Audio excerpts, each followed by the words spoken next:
Lexus is renowned for customer service and reliability, but isn't satisfied to leave it at that. It also wants you to recognise its cars for their style and driving qualities. The latest GS was a step in the right direction, but the drive to transform the company's image really takes off with this, the IS Compact Executive. Like its ultimately disappointing predecessor, the stumbling block it faces is the big German trio in the Audi A4, BMW 3 Series and Mercedes C-Class. So, how does the Lexus stack up? In some ways, Lexus is better prepared than ever for a fight with Europe's best because the IS has a diesel engine for the first time. In other respects, though, the Japanese company is missing a trick. You see, the only petrol engine on offer is a 2.5-litre V6.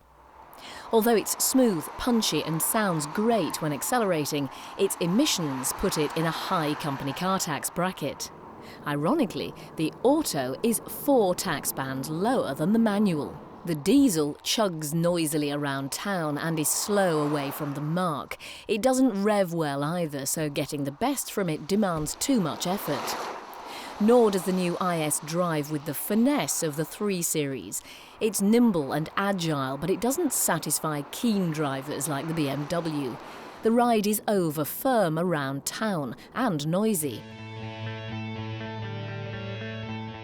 In terms of rear space, the latest IS is well below average.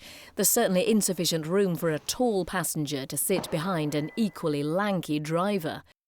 Headroom is hardly outstanding either. Things are much better in the front, and you certainly can't quibble with the quality of your surroundings or the toys you're given to play with. The Lexus costs about £3,000 less than the equivalent BMW and still comes with cruise control, a 13-speaker stereo with 6 CD changer and alloy wheels.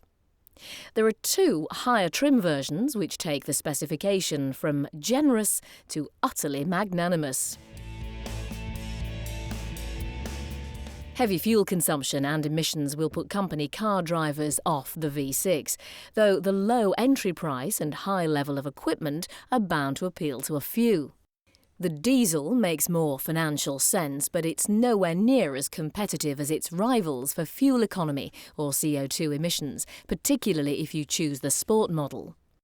The IS is keenly priced, and you should be able to haggle a useful amount off the list price if you're spending your own money.